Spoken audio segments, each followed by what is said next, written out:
Bonjour à toutes et à tous, bienvenue sur Radio Fringale, très content de vous retrouver pour un nouveau numéro. Et oui, ça y est, c'est la rentrée, la saison démarre dans 2 jours au Tour Down Under. Et toute l'équipe de Radio Fringale était trop impatiente de démarrer cette saison de vélo. Et du coup, on s'est dit, voilà, on grandit année après année, on fait des previews, des débriefs des grandes courses. Et maintenant, ça y est, on fait une grande preview de la première course de l'année, le Tour Down Under. Et oui, on va vous parler de cette première course australienne, on va décrypter les étapes, on va décrypter les favoris, qui va déjà se gameler, qui va se prendre son premier carton jaune, Danny Van Poppel. Non, pardon, voilà, on va écouter un petit peu, débriefer tout ça ensemble. Et alors, vous nous connaissez chez Radio Fringale, quand c'est le Tour de France, on galère à trouver 3 chroniqueurs pour la même émission, mais quand c'est le Tour Down Under, alors là, toute l'équipe veut participer, bizarrement, toute l'équipe est disponible et c'est 4 chroniqueurs quasiment qui m'accompagnent aujourd'hui, c'est incroyable. Et tout d'abord, pour commencer, l'inégalable Poppy. Comment tu vas, Poppy ? Salut à tous, très content d'être là pour parler du Tour Down Under qui va lancer la saison World Tour. J'ai hâte de pouvoir parler de ça. Ouais, tout à fait, voilà, ça va être incroyable. Et puis avec nous, on a aussi Simon. Comment ça va, Simon ? Salut Titien, salut tout le monde. Et oui, la plus belle course de l'année, finalement, peut-être pour certains d'entre nous, qui sait. Oui, tout à fait. En tout cas, l'excitation de la saison qui arrive. Et en troisième, c'est Nico qui est avec nous. Salut Nico, comment tu vas ? Bonjour à tous, et oui effectivement, moi j'adore cette course, c'est ma course préférée du mois de janvier. Écoute, très bien. Alors écoute, il y a la Vuelta à Táchira aussi en ce moment, non, ça tu suis un peu moins. Non, on est Tour Down Under.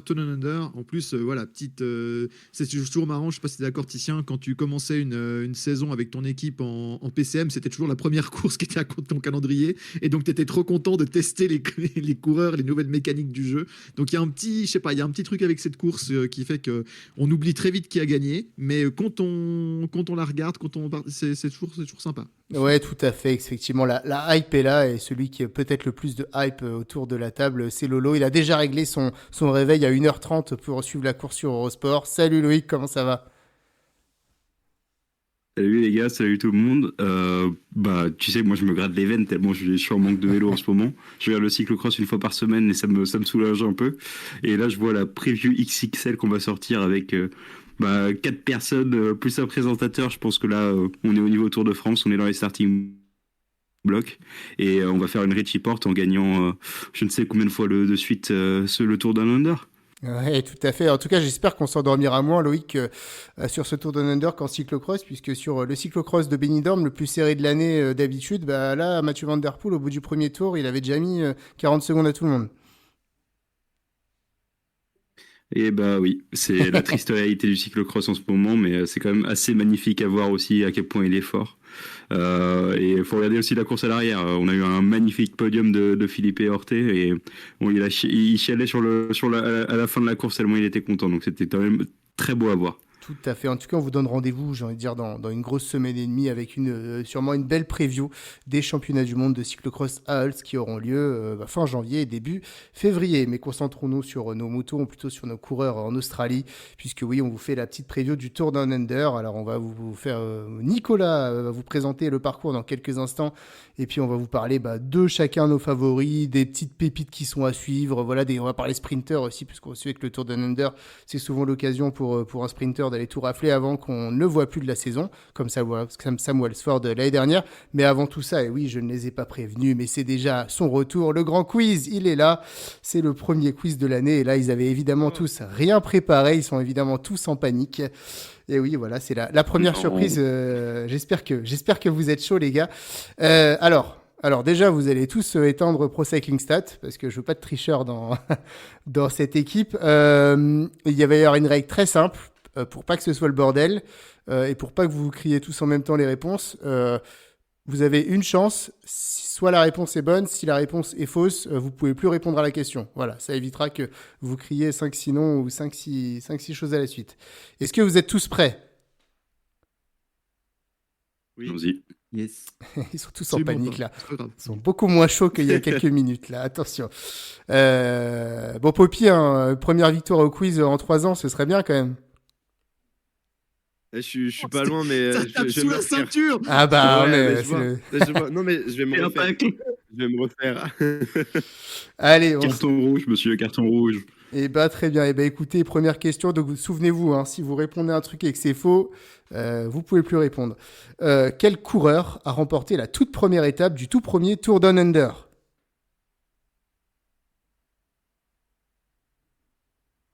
Ah, on entend les mouches voler. Ça se bouscule en tout cas. On entend les mouches voler. Je vous Ça- donne un ça se indice, bouscule, c'est un là, Australien. ça se bloque. C'est un Australien.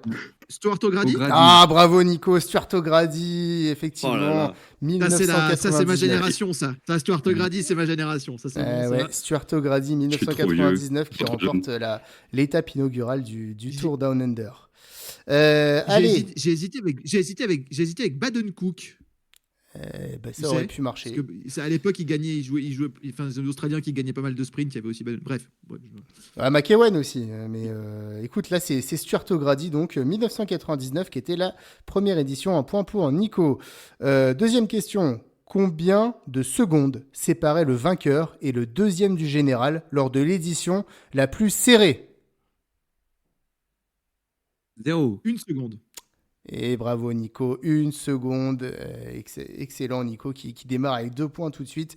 Alors, si quelqu'un arrive à me dire les deux coureurs, Je l'avais lu celle-là il y a quelques années. eh ben, est-ce que quelqu'un a une idée des deux coureurs? Pas du tout. Je me souviens plus. Puis, est-ce qu'on peut faire un quiz de notre côté au niveau facile, s'il te plaît? Non, bah allez, j'y vais. C'était Simon Gerrans et Stuart O'Grady et la victoire s'est jouée aux bonifications sur la dernière étape. C'était sur l'édition 2006. Alors, une troisième question plutôt en version qui est-ce? Je vais vous parler d'un coureur qui a gagné une étape et une seule dans sa carrière sur le Tour Down Under. C'est un coureur qui est monté à plusieurs reprises sur un podium d'étape du Tour du Tour Down Under et qui en a gagné une. Il a évidemment pendant ses enfin sur ses les fois où il a disputé le Tour Down Under, il a déjà porté le maillot ocre de leader. Il a remporté une étape qui passait par Willunga Hill, mais ça n'arrivait pas au sommet à l'époque, il redescendait. Et ça a été vraiment pour ce coureur une victoire, une des victoires, et il le disait, les plus marquantes de sa carrière. Alors pour vous donner des infos sur ce coureur, il a déjà remporté un grand tour, voire même plusieurs, voire même beaucoup de grands tours. Coureur plutôt typé grimpeur, je dirais que c'est un des meilleurs coureurs de course par étape des années 2000 et 2010. Grimpeur qui avait une particularité, c'était qu'il était assez peu assis sur sa selle. Il a remporté à l'heure d'aujourd'hui quand même 7 grands tours. Et donc une de ses victoires les plus marquantes de sa carrière sur un Tour Down Under sur l'édition 2005. Vous avez toujours pas de nom en tête là?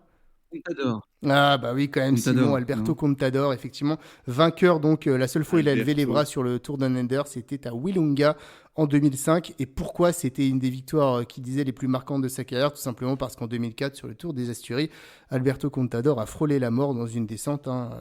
Je crois qu'on lui a mis 2 plaques en titane dans le corps et il a eu 70 points de suture. Il a failli mourir ce jour-là, il a failli ne plus jamais ensuite faire de vélo et finalement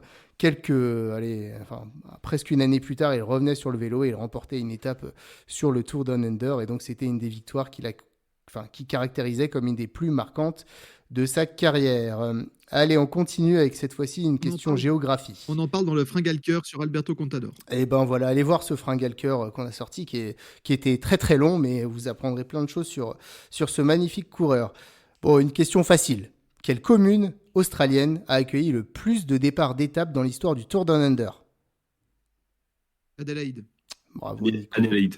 Ouais, bravo Nico, effectivement, Adélaïde, voilà, qui a systématiquement chaque année accueilli au moins un départ ou une arrivée du Tour Down Under. Et ben écoutez, oui, j'ai une dernière question, mais dans tous les cas, Nico sera vainqueur. Et vous savez quoi, je vais dire que c'est double point sur cette dernière question, comme ça Simon, si tu arrives à remporter cette question, tu seras à égalité avec Nico. Qui est le premier coureur non australien à avoir remporté le Tour Down Under?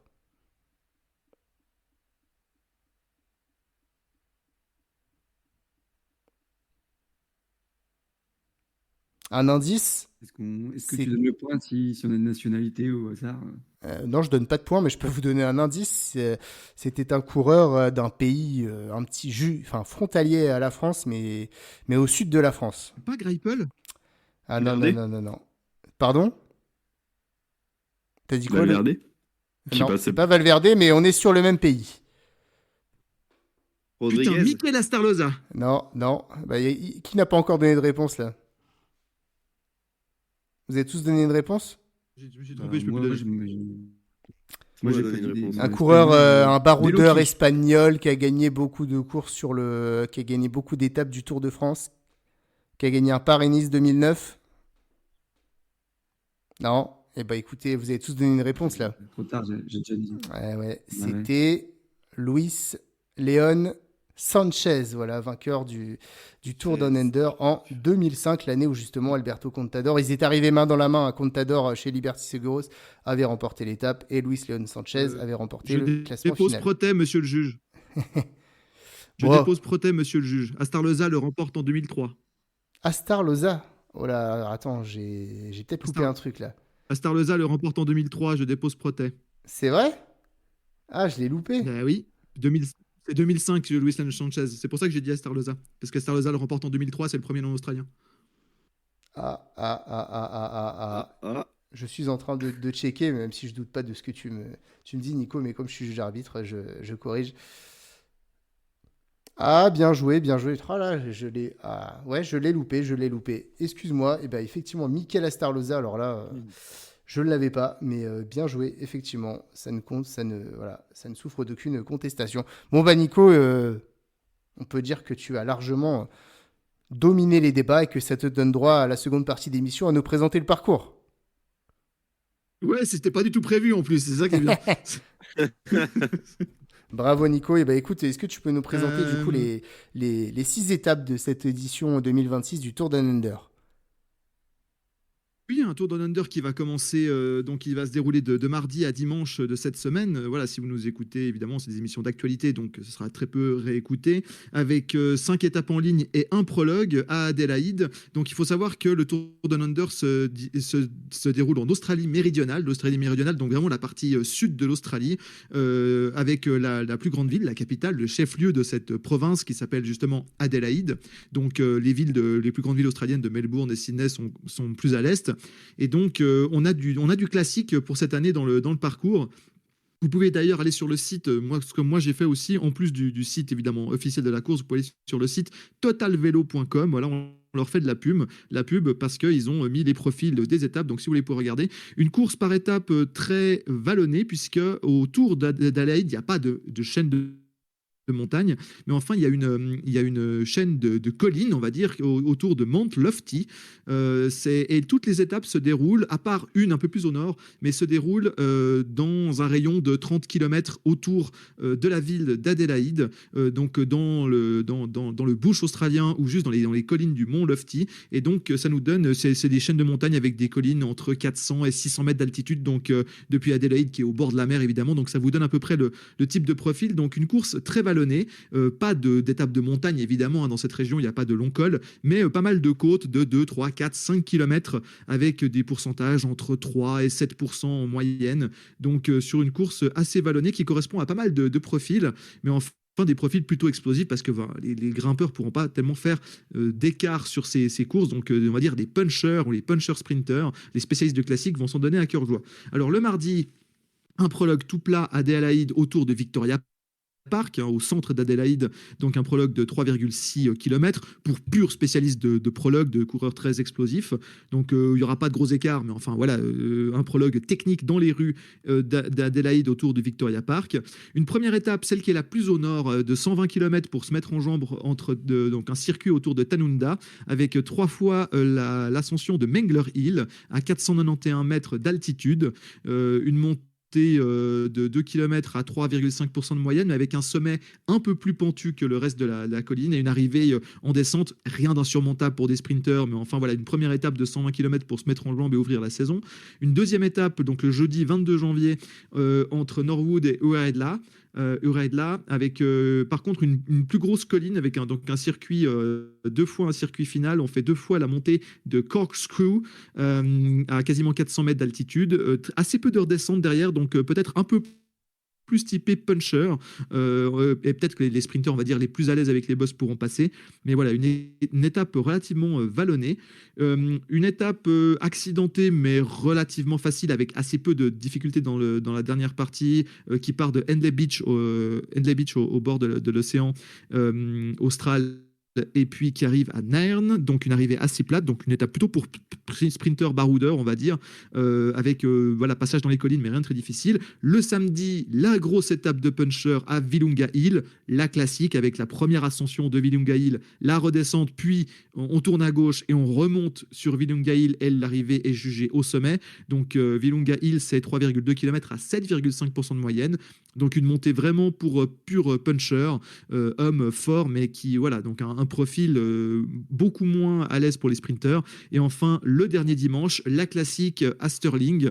Là aussi, une étape qu'on a l'habitude de voir, qui fait partie des classiques du Tour de Down Under, qu'on retrouve quasiment chaque année ou presque, avec 8 tours de circuit autour de Stirling, et avec l'ascension de Stirling qui fait 2 km à 3,7%. Là aussi, une étape pour sprinter, homme fort, on va dire, sprinter passe-partout.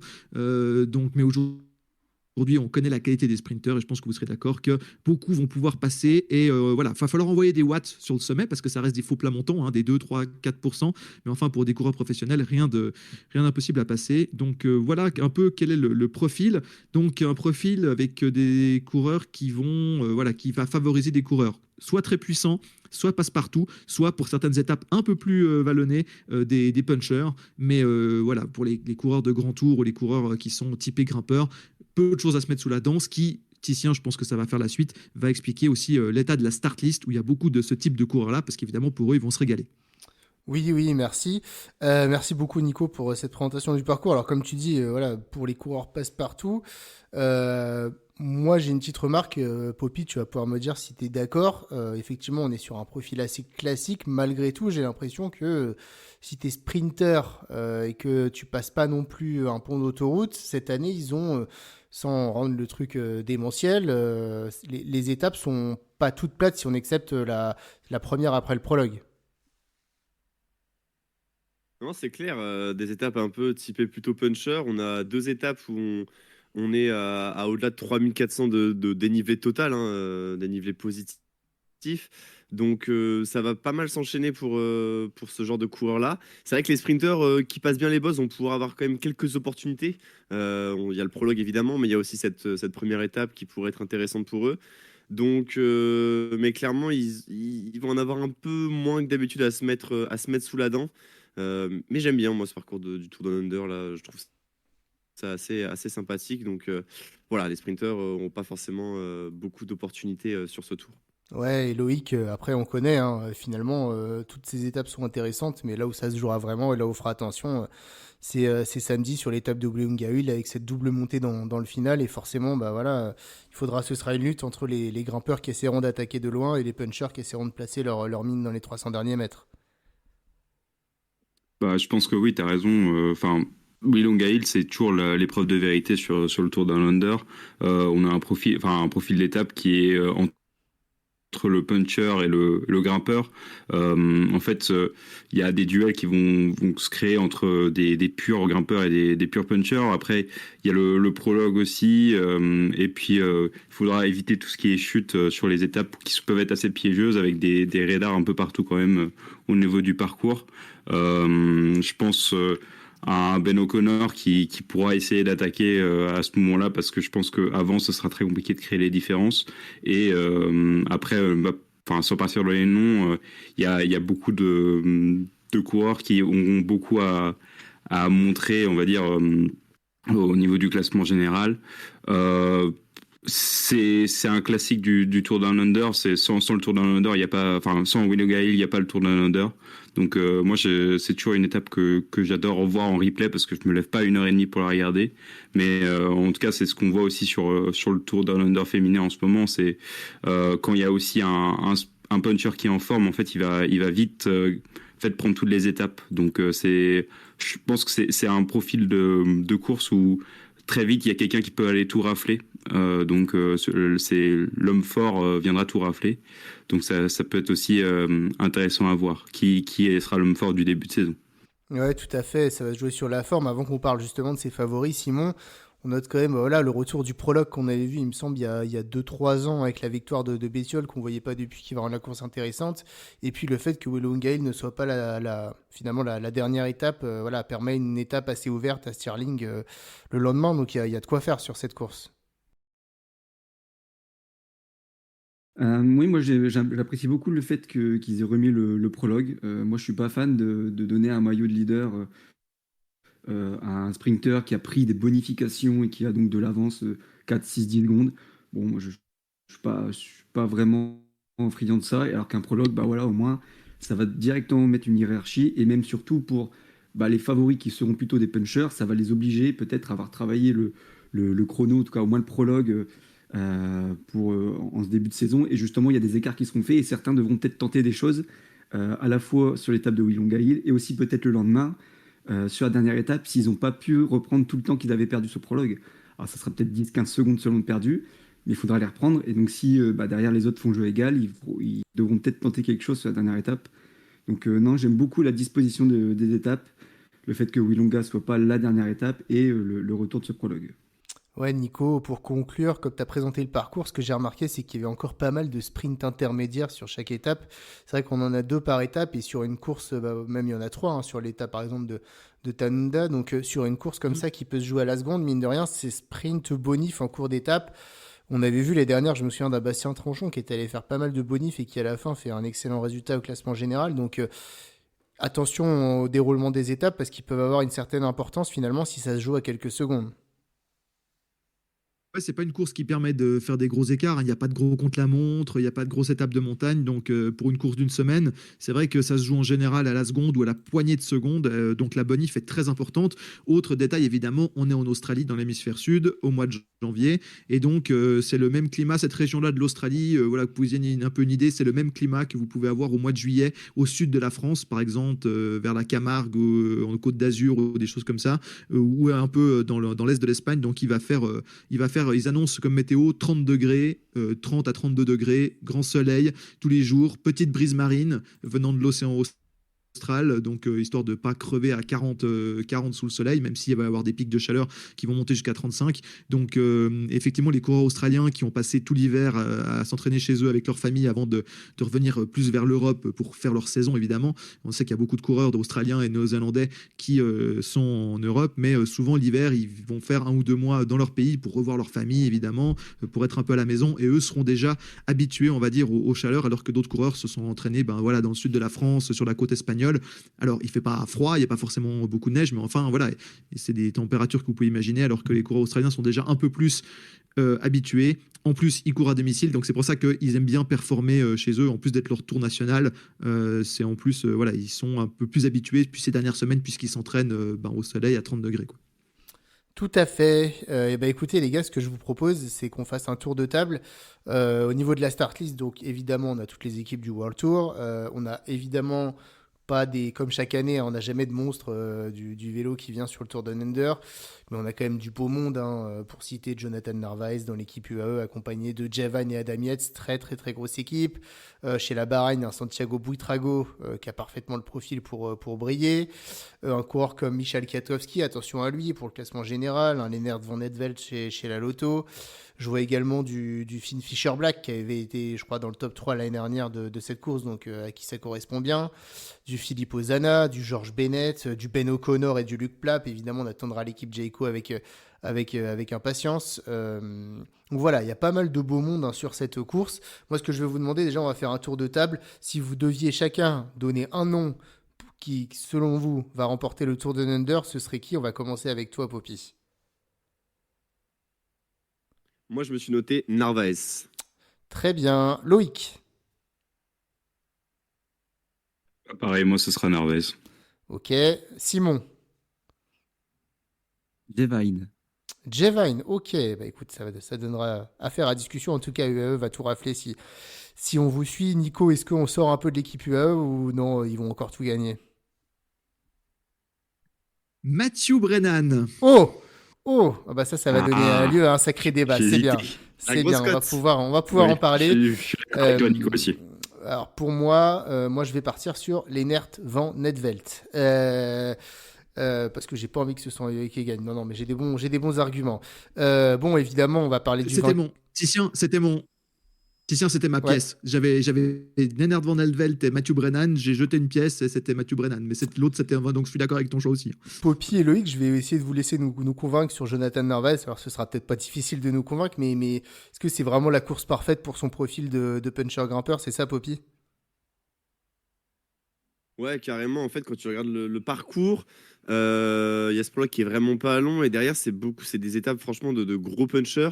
Il y a juste cette étape de Willunga Hill qui sera vraiment une vraie grosse arrivée en montée qui pourrait peut-être un peu lui faire défaut, mais derrière, c'est vraiment des grosses étapes de punchers. On sait que c'est une de ses qualités principales à Narvaez. On l'a vu dans cette année Pogacar notamment la saison dernière. Donc, on a toujours, on sait comment il fonctionne.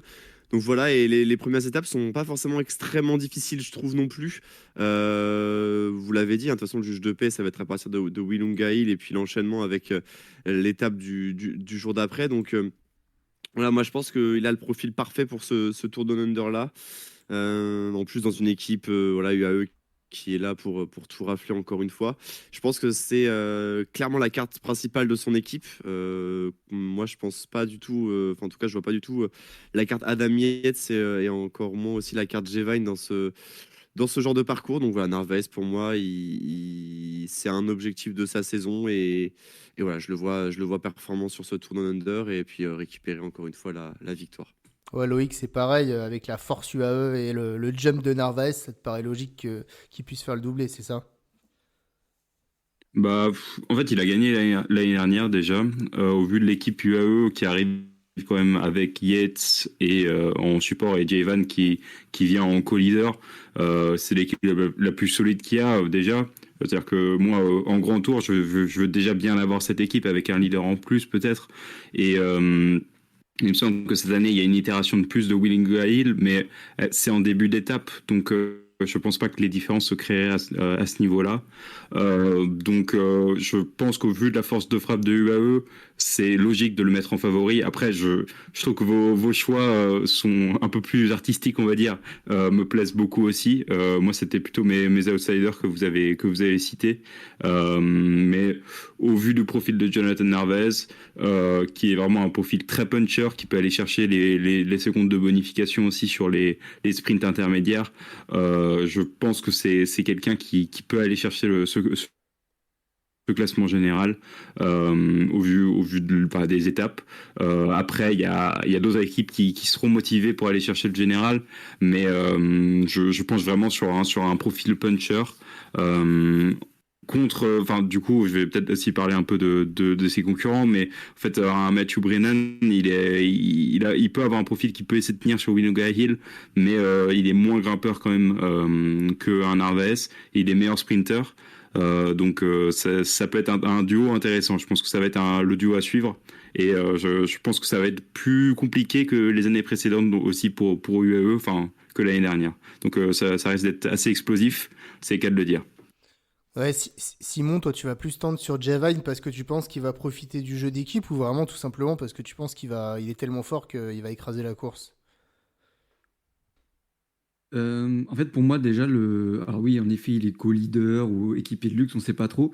Mais en fait, déjà, le prologue va vachement l'avantager, je trouve, par rapport à Narvaez. Parce que Narvaez, les dernières, il gagne, mais il gagne avec 9 secondes d'avance sur son dauphin. Et en fait, ces 9 secondes-là, il peut les perdre sur le prologue. Narvaez, c'est pas non plus un rouleur ultime. Alors que Jevine, au contraire, lui, c'est un super rouleur. Il vient d'être champion d'Australie du chrono. Donc pour moi, déjà, il peut prendre ne serait-ce que 10-15 secondes sur Narvaez et du coup un peu récupérer peut-être le maillot de leader et donc le leadership de l'équipe. Et derrière, Narvaez, bah, il est obligé de se mettre à son service. Et surtout, petite statistique, il n'y a jamais eu 3 années d'affilée sans vainqueur australien. Donc là, ça fait 2 fois que c'est pas l'Australien qui gagne. Donc statistiquement, ça peut être un cours australien, qui plus est du AE, la meilleure équipe du monde. Voilà, pour moi, Jevine, il est déjà super en forme et il a toutes les qualités pour gagner cette course.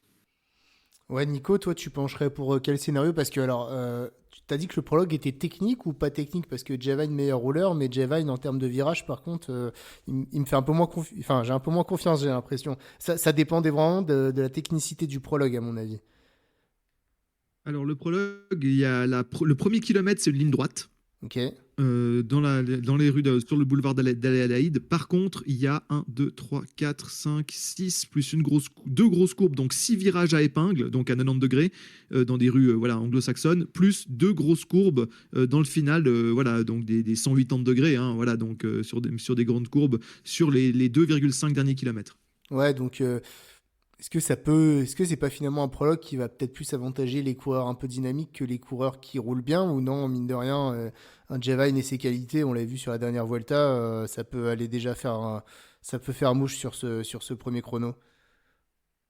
Ah, mais Jevan, il va faire un super chrono, il va certainement prendre du temps sur les autres favoris. Moi, je pense juste que Brennan, il va faire toutes les, les bonifs et que la question de pourquoi est-ce que j'ai mis Brennan, c'est parce qu'il n'y a que l'étape de Willunga Hill où j'ai une interrogation. Est-ce qu'il va tenir sur Willunga Hill et autres? Par contre, je pense qu'il va faire un massacre. Je regarde les autres étapes. Honnêtement, que ça arrive. Il y a les étapes pour sprinter où la plupart des coureurs vont passer et là, il fera partie des favoris. Et dans les étapes difficiles, à part éventuellement l'arrivée à Willunga Hill, dans les étapes difficiles, ben, il va pas se faire lâcher. Mathieu Brennan, on l'a bien vu hein, sur le Tour de Romandie, sur d'autres courses la saison passée. Et donc, ce sera dépend de son état de forme. Si Mathieu Brennan, moi je pars du principe qu'il va être en forme. Si il est à un niveau de forme correct dans ce début de saison, c'est un peu voilà l'interrogation pour un deuxième année. S'il est dans la forme de la saison passée, je vois pas comment il gagne pas deux ou trois étapes. Et donc, avec les bonifications, plus le fait qu'il va faire un bon prologue. En plus, il y a un autre truc qui me fait dire ça, c'est que la team Wisma, Vidi the Bike, ils viennent sans leader. Enfin, le leader, c'est Mathieu Brennan, du coup. Il n'y a pas de leader pour le général, et puis Mathieu Brennan, c'est le sprinter, ou inverse. Donc, toute l'équipe va être, alors c'est pas des coureurs incroyables, mais c'est des bons coéquipiers, c'est des coureurs de niveau World Tour, mais enfin il y a rien d'incroyable. Par contre, ils vont être tous à son service. Donc non seulement il aura la pression du résultat, et je pense que Mathieu Brennan, il a très à cœur de montrer que l'année passée c'était pas un feu de paille et qu'il va continuer là-dessus. Et quand je vois sur le palmarès, voilà, on a parlé de Grady, mais on a parlé des Simon Gerrans, on a parlé également de Peter Sagan qui a remporté cette course. C'est quand même des profils qui rappellent beaucoup celui, pas en entier, mais en partie celui de Mathieu Brennan. Et vu le profil de cette année, la seule interrogation, c'est Willunga Hill. Est-ce qu'il arrive à tenir? Il gagnera pas, Willunga Hill. Mais est-ce qu'il arrive à tenir et à terminer 10 secondes derrière et avec l'avance qu'il aura pris, peut-être que ça se passe? Ou est-ce qu'il explose et à ce moment-là, bon, bah, il perd ses chances au général. C'est un peu l'interrogation que j'ai. Moi, je pars du principe qu'il va être très fort et avec son explosif, qu'en fait, ça va être le plus explosif ou presque de la start list et avec le programme, ouais. Voilà, je pense qu'il va être en bonne position. Mais voilà, c'est une supposition de ma part. Ouais, les gars, c'est vrai que ça se donne un peu à débat. Popit, c'est quoi ton positionnement vis-à-vis de Mathieu Brennan? T'y crois ou ce sera plus un sprinter parmi deux, enfin un sprinter parmi deux, un excellent sprinter pour les sprints, mais tu penses qu'il sera aussi axé classement général? Non, je pense qu'en fait, ça va être trop. Il y a des, tu vois, les ascensions comme Willunga, etc. Moi, je pense que ça va être trop dur pour lui, même cette ascension de Corkscrew Road, où tu es quasiment à 10% de moyenne. J'ai peur que ça soit un peu juste pour Mathieu Brennan. Voilà, après, encore une fois, ça va être, si je me trompe pas, sa deuxième saison chez les pros. Donc voilà, on va voir si ça peut lui convenir. On sera, je pense, fixé dès la première étape et puis à la suite de la deuxième aussi. Donc voilà, il y a beaucoup de facteurs pour moi qui rentrent en jeu là-dedans. Il n'y a pas que la performance enfin pas que l'état de forme de Mathieu Brennan non plus. Il y a aussi l'état de forme des autres. Donc voilà, mais clairement Mathieu Brennan, c'est quand même un gros nom de cette start list. C'est un coureur qui va être attendu aussi. Donc à voir comment il se débrouille dans les différents terrains. Est-ce que ça sera plutôt un sprinter pur ou un coureur capable d'aller chercher la gagne sur ce Tour de Under? Moi, je pense il restera plus dans la catégorie des sprinters purs. Ouais, Loïc, si Mathieu Brennan il gagne tous les sprints et qu'en plus il résiste aux meilleurs sur Willunga Hill et qu'il gagne le Tour de Under, ce sera un sacré message dès le début de saison envoyé à tous les adversaires, hein. Bah, En fait, c'est juste que moi, je pense pas que Diego va laisser quand même Matthew Brennan aller chercher le général. Je pense qu'au vu du profil de Winga Hill, c'est trop compliqué. C'est-à-dire qu'ils vont visser, ils vont vouloir montrer le maillot parce que c'est leur tour, on va dire, à la maison. Matthew Brennan, c'est un excellent puncher, c'est un excellent sprinter. Je pense qu'il peut aller rafler beaucoup d'étapes. Et justement, je me suis aussi posé la question au début, mais je pense que O'Connor, il va vouloir pousser un peu. Et lui, qui a un profil vraiment de grimpeur pur qui sait aussi être assez performant sur les contre-la-montre, je pense vraiment que Matthew Brennan il va être lâché, c'est-à-dire il va avoir le maillot de leader pendant quelques temps, mais je pense qu'il va pas réussir à suivre.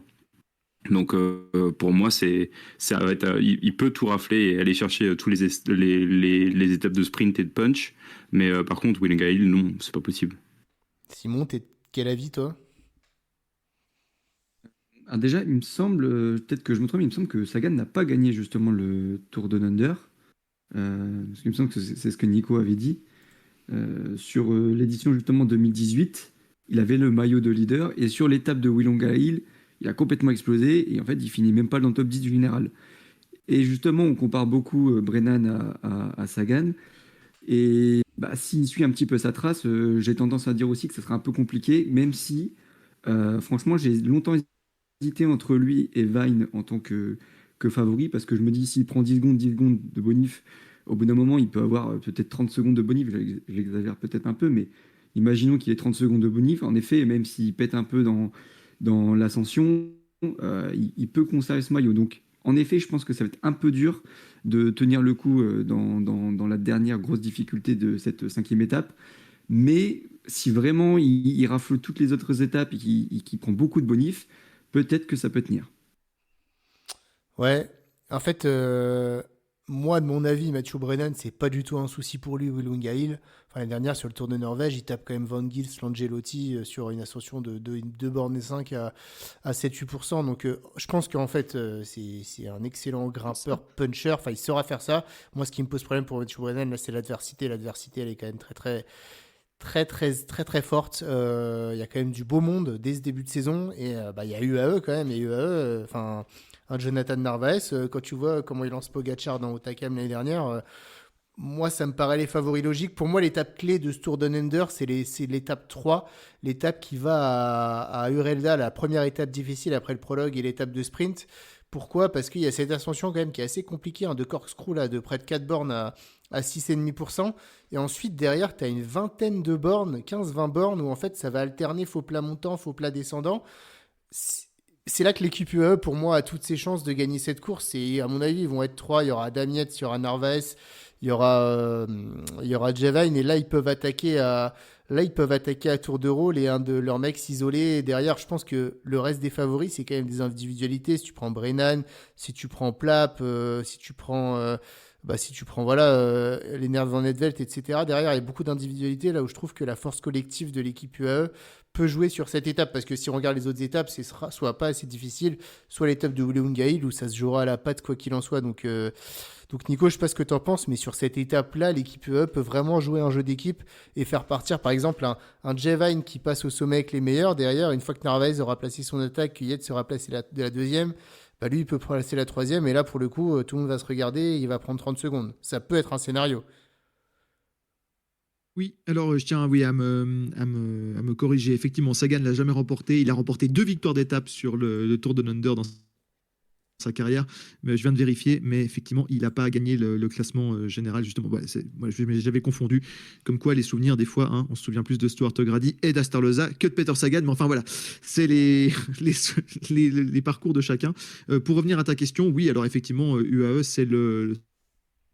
c'est l'épouvantail de cette course, avec 3 des 10 meilleurs coureurs au départ, sachant que Narvaez, c'est le tenant du titre, que Jay Wine l'a remporté cette course en 2023.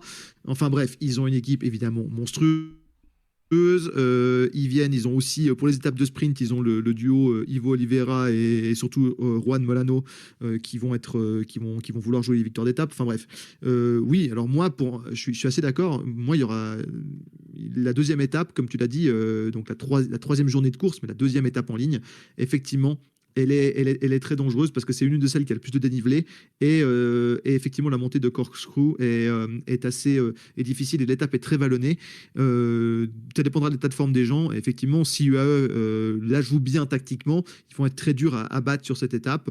Maintenant, si ça arrive en petit comité et que Brennan est dans le groupe, effectivement, ce sera le favori sur une arrivée en petit comité à Urelda. Uredla. Mais voilà, mais je suis assez d'accord avec toi. Et évidemment que si on fait au niveau des paris sportifs, hein, nous on n'en fait pas, mais voilà, effectivement que le grand favori, c'est soit Jay Wine, soit Narvaez, parce qu'ils ont la force collective et en plus ils font partie des meilleurs coureurs au départ. Tout à fait. Moi, je voulais parler de mon coureur, du coup, Lennart Van Etvelt. Moi, j'y crois, alors, sans trop y croire. En vrai, si je dois vraiment pas prendre un prono subjectif, je dirais soit Vines, soit Narvaez, parce qu'ils ont cette force collective quand même qui pourrait permettre, eux, de jouer stratégiquement. Et en plus de ça, juste sur la force physique, ils sont juste très très forts. Mais j'ai envie de croire à Lennart Van Etvelt. Pourquoi? Parce que je pense qu'il aura les crocs de fou. On se souvient de son excellente année 2024, hein, Van Etvelt, c'était quand même très très très fort. C'est un grimpeur puncher de folie. On se souvient de sa Vuelta, de son début de Vuelta 2024 où c'était le seul quasi à jouer avec Primoz Roglic dans les ascensions. L'année dernière, il a quand même connu un très bon début de saison. On se souvient notamment de son Tour de Catalogne, hein, qui finit dans le top 5, très très fort. Puis ensuite, catastrophe, il a été blessé tout le reste de l'année, on l'a plus vu. Donc je pense que là, il va être très très revanchard. Il a donné une interview il n'y a pas longtemps où il dit que ses problèmes sont passés. C'est le genre de coureur qui a connu un gros arrêt l'année d'avant qui a l'écro. Donc moi j'y crois, il a le profil parfait, il a le même profil que Narvaez à mon avis, donc il aura lui aussi cette pointe de vitesse au sprint, au punch, donc moi voilà, et comme c'est voilà, j'aime bien la loto, c'est un de mes coureurs que je suis depuis longtemps, que j'aime bien, donc j'y crois. Je sais pas si vous y croyez, vous, je sais pas ce que t'en penses, Poppy. Écoute, ouais, ça pourrait. En fait, je crois trop en la carte. Je crois trop en la carte Narvaez sur ce parcours, mais je sais pas, ça me. Non, mais j'essaye de, tu J'ai vois, du mal à. j'essaie de donner du romantisme. Si on Ouais, dit que ouais. tout de suite tu va gagner la première course de l'année, faut y croire un peu qu'ils vont pas tout écraser. Évidemment, évidemment. En fait, ils arrivent avec l'armada pour aussi. Je pense que c'est leur ambition et on peut pas leur reprocher d'arriver avec cette grosse armada là. Mais c'est vrai que derrière, il y a quand même des coureurs qui peuvent être là pour jouer un petit peu les troubles faits, j'ai envie de dire. Et puis on n'est pas à l'abri non plus chez eux d'une. Alors ça arrive très rarement, mais tout simplement d'une erreur tactique ou tout simplement d'un jour sans pour un mec comme Narvaez ou Jevine, hein, c'est carrément envisageable. Donc non, voilà sur une course en plus où les écarts risquent d'être assez serrés, voilà, si on prend 15-20 secondes, bah, on peut perdre le lead au général. Donc voilà, clairement, on peut s'attendre à tout. Mais c'est clair qu'avec l'Armada du AE, c'est difficile de ne pas les mettre en grand gagnant de ce Tour Down Under. Tout à fait. Écoutez, je voulais vous demander un nom à chacun, un mec qu'on n'a pas encore cité, où vous dites, ouais, lui, il va frapper fort, où il y a toujours des un ou deux mecs qui, sur le Tour de Under, vont taper un top 5, un truc comme ça, dont on parlait, enfin, qui ne font pas partie des grands favoris. Et du coup, je voulais savoir si chacun, vous avez un nom en tête et pourquoi vous le choisiriez. Et peut-être Loïc, si tu as un premier nom à nous donner. Écoute, ça va être compliqué. Déjà, on n'a pas parlé des sprinters, mais ça va être un peu plus tard peut-être. Mais je t'avoue qu'en fait, moi, je voulais parler de Lennart Van Etvelt on va dire Bah, outsider. vas-y, hein. Mais du coup, ouais, il a pu, enfin, il dit ne plus avoir de problème de genou. Je trouve que c'est un coureur qui a vraiment, enfin, qui a eu une année pourrie l'année dernière, mais qui a tellement de potentiel. Et je trouve que Corkscrew Road et Willingway Hill, pour lui, c'est des endroits où vraiment il peut aller faire la différence. J'espère vraiment. Plus, il avait été bon sur l'UAE Tour et on va dire qu'il aime bien les extrémités de saison parce qu'il avait été aussi bon sur le Tour de Guangxi. Moi, selon ses déclarations, il dit ne plus avoir de problème, comme tu le disais. Pour l'auto-intermarché, je pense que c'est très important de commencer à performer assez rapidement. Moi, je pense le voir sortir un peu de la saison de merdique qu'il a eue et qu'il puisse commencer sur le bon pied. C'est tout ce que je lui souhaite en tout cas. Et je pense vraiment qu'il puisse faire la différence sur les gros radars. Donc, moi, je crois en Lennart Van Etvelt pour aller chercher, peut-être pas la victoire finale, mais aller chercher un top 3, quoi. Simon, t'as un petit nom, toi? Bah, je vais pas faire très original, on n'a pas parlé, mais Fisher Black, qui fait quand même Ah troisième bah l'année oui. dernière, Ouais, ouais. qui est un bon puncher, souvent en forme en début de saison, et puis surtout, c'est quand même un bon rouleur, donc le prologue ne peut être que bénéfique pour lui, donc je le vois bien au moins réitérer sa perte de l'an passé, voire peut-être faire mieux. Ouais, ouais, c'est vrai que Fisher Black qu'on va surveiller, qui a un sacré punch lui aussi. Nico, alors vas-y, c'est ton moment. Explique-nous comment Mauro Schmidt va faire pour remporter ce Tour Down Under plus 3 étapes. C'est ton moment. Alors absolument pas. Alors à Ah la base, je non! voulais parler de Finn Fisher Black, mais il vient. Mais non, je voulais parler de Finn Fisher Black que moi j'aime beaucoup et à la Red Bull et en plus dans une équipe qui, voilà, il y aura des bons coureurs, mais surtout tourner autour du sprint. Et je pense que le leader pour le général, ce sera Finn Fisher Black. Donc moi je suis, mais Loïc en a déjà parlé, donc je vais pas vous parler de Finn Fisher Black. Et effectivement, pour parler très rapidement de Mauro Schmidt, qui sera le seul Suisse de la course, moi je pense qu'il sera au service de Ben O'Connor, comme on l'a dit plutôt dans cette émission. Et il vient avec une grosse équipe parce que Jaiko veut des résultats, donc il y a du Luc Durbridge, il y a du Luc Plapp, etc. Et que Mauro Schmidt sera en fait l'un des lieutenants. Simplement, vu il est très bon, il a ce profil de puncher sur les courses vallonnées, mais je pense qu'il sera au service de Ben O'Connor. Si ça se passe pas bien pour Ben O'Connor, peut-être qu'il aura sa carte à jouer sur les 2 dernières étapes, à voir comment ça se passe. Si Ben O'Connor rate un peu son début de course, maintenant Mauro Schmidt sera totalement là comme coéquipier de Ben O'Connor et éventuellement de Luc Plapp, même si ça correspond un peu moins à Luc Plapp ce parcours, mais sait-on jamais. Et voilà. Mais sinon, moi, ma petite pièce, ouais, c'était effectivement Finn Fisher Black que j'aime beaucoup. Tout à fait. Et juste pour la précision, Nico, il y a un deuxième Suisse qui va participer à les courses d'équipe Tudor, Joël Sutter. Voilà. Qui est sur Ah oui, il y a qui est Joël. sur la Non, mais start list. il vient de vers chez moi et je le connais, donc j'y avais pensé. Il m'est complètement sorti de la tête. Non, mais c'est juste que Joël, faudra voir comment il se débrouille. Effectivement, il y a l'équipe Tudor qui sera là. Je suis impardonnable. Pardon, Joël. Excuse-moi. Pas de souci. Avant qu'on passe au Fire Bullet, effectivement, Loïc, tu as commencé à en parler. C'est quand même une course où il y a du sprint. Même si ce parcours est quand même peut-être plus corsé que les années précédentes, je compte au moins 3 étapes. Donc la première après le prologue, celle de Tanunda, la troisième qui arrive à Nerne et puis la dernière à Stirling. Ça reste quand même des étapes où mine de rien, c'est pas tout plat tout plat. Le plateau de sprinter, voilà, encore une fois, il n'y a pas pas les meilleurs sprinters du monde, mais il y a du monde. Il y a notamment Sam Welsford qui avait gagné 3 étapes l'an dernier. On en a parlé.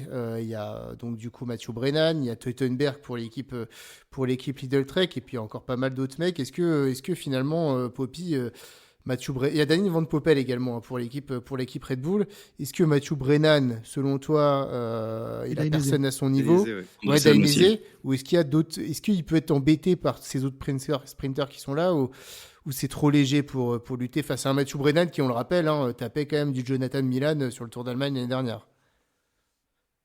Ouais, non, clairement, c'est le sprinter numéro 1 de cette start list. Après, voilà, je pense que il aura quand même un petit peu d'adversité, malgré le je pense qu'il est plus complet que la plupart des sprinters sur la liste. Et donc, pour moi, il sera beaucoup plus polyvalent dans ce parcours. On l'a vu, qui était un peu plus punchy.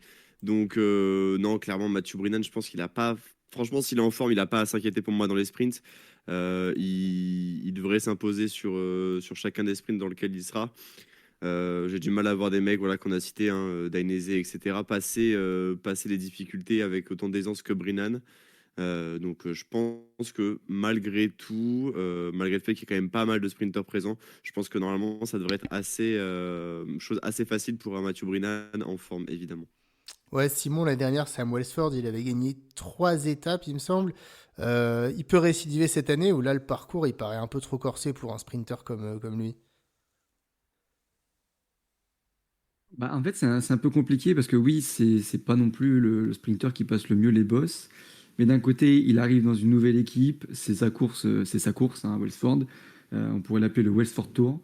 Donc en vrai, je me tâte, je me dis peut-être quand même que la motivation d'être dans une nouvelle équipe, il court chez lui, ça peut l'inciter quand même à s'accrocher et puis derrière à faire des bons sprints. Il y a 2 coureurs dont on n'a pas parlé que moi j'aimerais mettre en avant pour les sprints. C'est le duo Strong-Vernon de l'équipe NSN. C'est 2 coureurs qui sont des punchers sprinters, sprinter-punchers, qui passent du coup très bien les bosses, qui vont vite. Et je me dis qu'avec ces 2 cartes-là, il y a quand même, sauf ils doublent leur chance finalement d'aller battre au moins une fois Brennan, même si pour moi, en effet, le coureur de la Visma reste sur le papier celui qui a le plus de chances de glaner plusieurs étapes. Très bien, et Nico, bah, comme tu nous avais déjà parlé de Mathieu Brennan, il va gagner les 6 étapes selon toi. Pardon, il va pas gagner les 6 étapes. Je pense qu'il y en a une qui va être tapée par Casper Van Uden, Oh, oh, de oh. Picnic. Qui avait... Je Ah voulais bah, le dire, c'est pas juste. Hmm. C'est une équipe professionnelle, ça? un petit...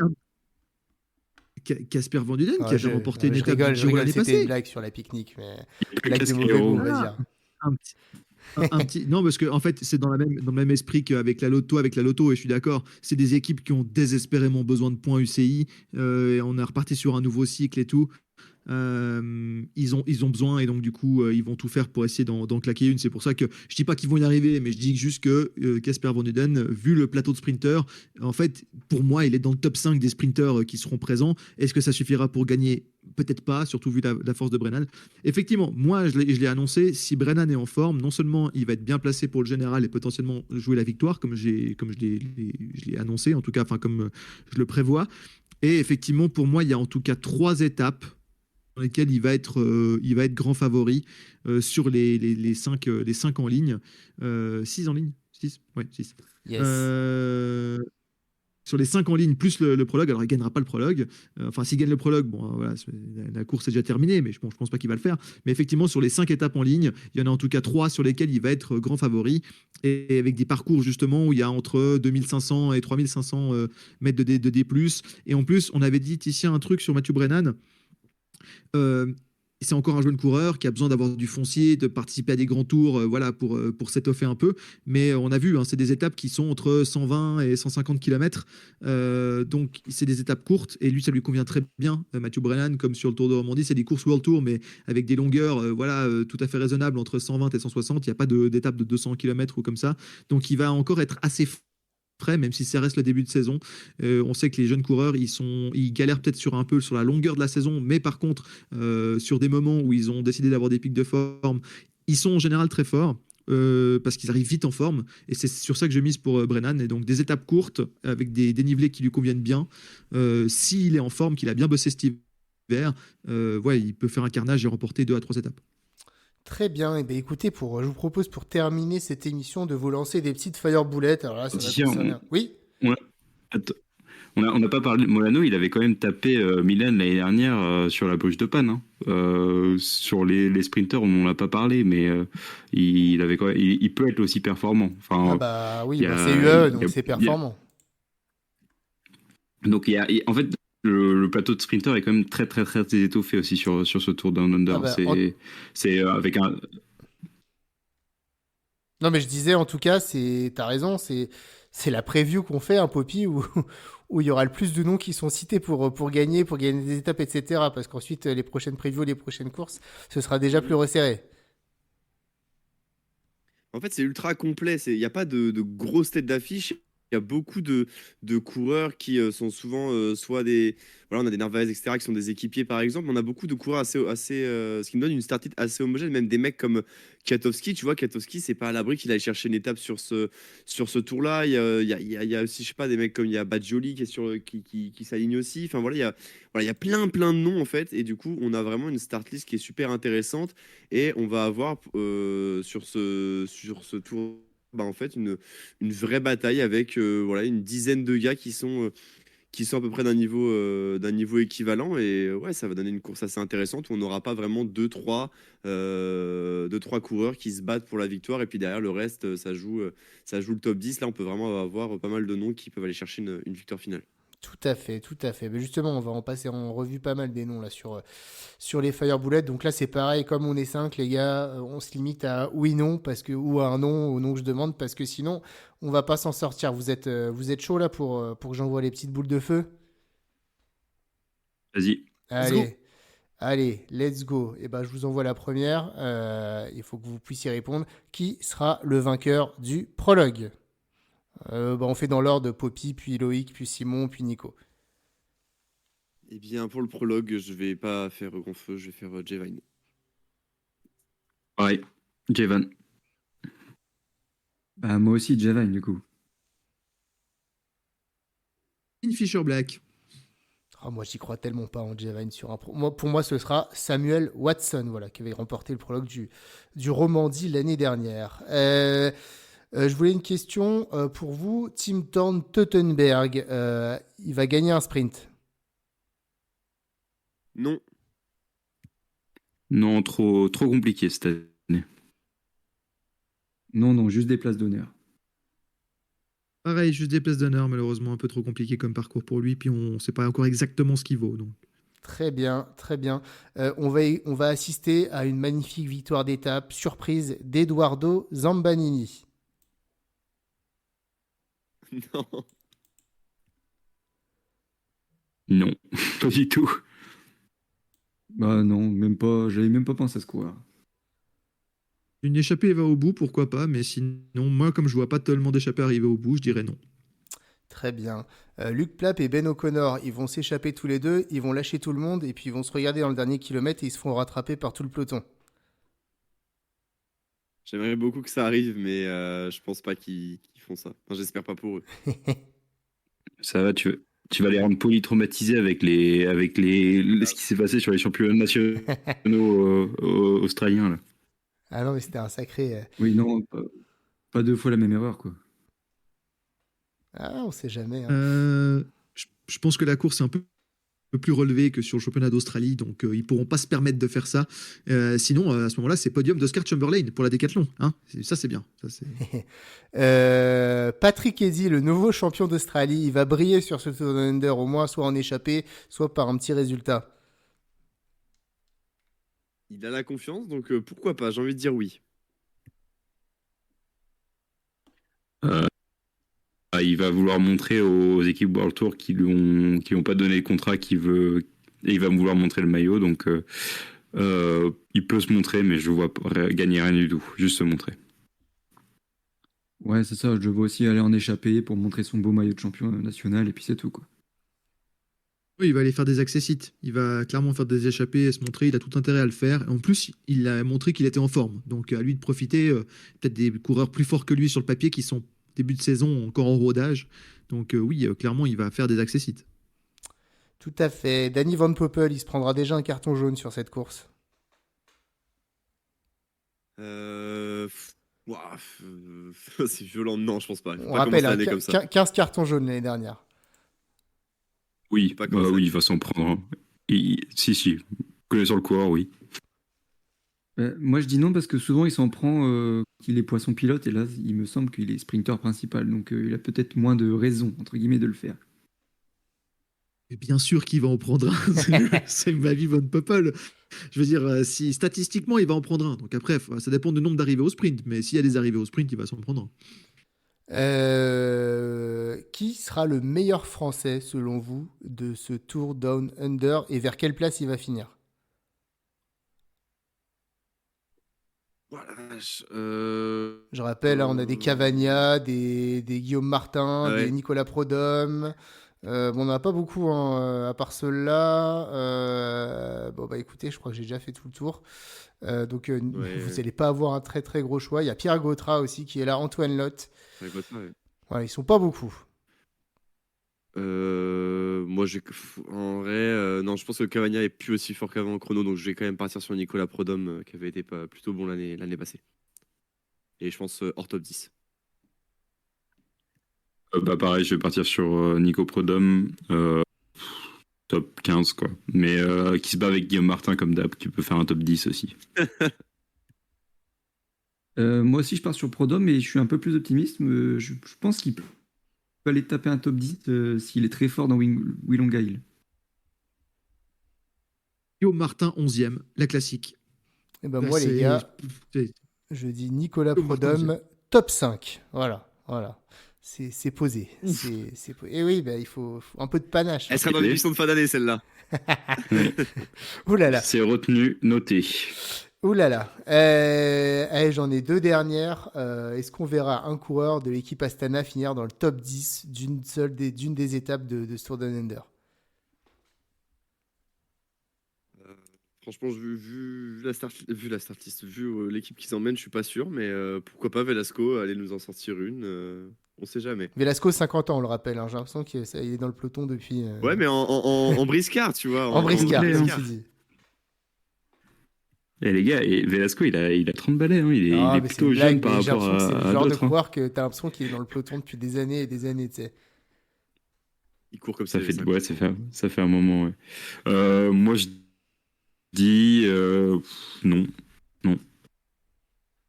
Moi, je dis J'aime pas oui, cette équipe. surtout il y a Aaron Gate. Je pense qu'il peut taper un petit top 10. Je pense qu'ils font un top 10 sur les 5 Très bien. étapes. Ou Très alors bien. le prologue, mais ils font un top 10. Parce qu'ils ont, pareil, ils vont chercher des points, donc ils vont toujours essayer d'être placés, même s'ils savent qu'ils vont pas gagner, ils vont toujours essayer d'aller gratter une 8e, 9e, 10e place. Très bien. Et le dernier, donnez-moi chacun votre podium du classement final du Tour Down Under. Alors, moi, je me suis mis Narvaez, Finn Fisher Black et Lennart Van Velt. Très bien. Et moi, je vais dire, du coup, Narvaez premier, Brennan deuxième, et puis Vine troisième. Simon. Vine vainqueur, Brennan deuxième et Fisher Black troisième. Matthew Brennan premier, deuxième Narvaez, troisième Finn Fisher Black. Et ben moi, ce sera Lennart Van Velt devant Finn Fisher Black et Jonathan Narvaez. Bon voilà, c'est à peu près les mêmes noms qui reviennent. Donc écoutez, là, si vraiment on a été très fort, c'est qu'on a été 5 chroniqueurs, c'est qu'on a dit 50 noms et que le seul qui va gagner, on l'a pas cité. À tous les coups, si vous suivez Radio Fringale, vous savez que ça va se passer comme ça. Ce sera George Bennett qui gagnera. Voilà, et on l'a pas du tout La cité. Buitrago, on a pas parlé. Les Buitrago, voilà, exactement. Je l'ai vu passer et je me suis dit, La vas-y, Buitre je fais sans pas de panache. questions, je fais pas de questions là sur Buitrago, comme ça on n'en parle pas et bam, c'est lui qui va gagner le Tour Down Under au sommet de. Encore lui de qui va Wollongong. gagner, il va gagner à Wollongong et tout. En fait. Ah, et voilà. Et évidemment, comme vous suivez Radio Fringale, vous voyez qu'on est toujours très fort en Paris. Donc voilà. Écoutez, merci messieurs. Finalement, on atteint 1 heure sur le Tour Down Under. Donc on avait quand même des choses à dire. En tout cas, ce qui est cool, c'est que voilà, le cyclisme reprend, la saison reprend. Après, ça va s'enchaîner. Hein. Après, on arrive sur le Grand Prix de la Marseillaise et ensuite, il y a toutes les courses de préparation. La prochaine preview qu'on fera, ce sera sûrement sur le Tour, parce que sur le Tour, on nous annonce Del Toro face à Vingegaard, face à Evenepoel. Ça risque d'être très très chouette. En attendant, c'est du voilà, lourd. profitez bien des premières courses de la saison. On va découvrir ensemble les nouveaux maillots. On va découvrir ensemble sûrement c'est ces moments où il y a des coureurs un peu qui vont performer, genre Yann Christen qui va gagner l'étape du Tour d'Algarve totalement incroyable l'année dernière. Donc on risque d'avoir sûrement encore une fois des coureurs qui vont arriver très très fort et qui vont performer cette saison. Donc suivez bien les premières courses. N'hésitez pas à nous dire dans les commentaires évidemment qui va remporter selon vous ce Tour Down Under, si on est complètement à côté de la plaque et que c'est un coureur c'est Kadjamini d'Astana là, qui va remporter cette course. Voilà. N'hésitez pas également à liker cette vidéo. Ça permet d'être toujours plus et mieux référencé. Et puis de vous abonner. Hein. Vous appuyez sur la petite cloche et vous abonnez à Radio Fringale. On est presque 4400 abonnés aujourd'hui. C'est génial. N'hésitez pas à continuer à nous soutenir. Ça nous fait super plaisir. Merci beaucoup les gars de m'avoir accompagné dans cette première preview de l'année. Toi. Et puis, écoutez, Toi, c'était génial. Qui d'entre vous va mettre le réveil, va regarder la nuit? Non, on est d'accord, un petit replay le matin au réveil, ça fait plaisir. C'est très très bien, ça suffit déjà. Team Oui. replay. En vrai, Faut ça- pas demander ça trop. dépend de l'heure. Moi, je me couche très tard, donc je peux peut-être voir le début de l'étape. Ah oui, bon écoute, bon début d'étape alors, sinon moi effectivement ce sera le petit replay du matin qui fait bien plaisir là, voilà, on va découvrir le prologue, les coureurs dès mardi matin, voilà, en tout cas sachez-le, hein, c'est en Australie, c'est sur Eurosport mais c'est pendant la nuit, donc effectivement si vous êtes team comme nous, ce sera plutôt le petit replay avant d'aller au travail toute la semaine, ça va être très très chouette. Et écoutez, merci de nous avoir suivis et puis en attendant, n'hésitez pas à vous alimenter parce que la Fringale Gate. Ciao tout le monde et à très vite. Salut tout le monde. Des Bisous tous.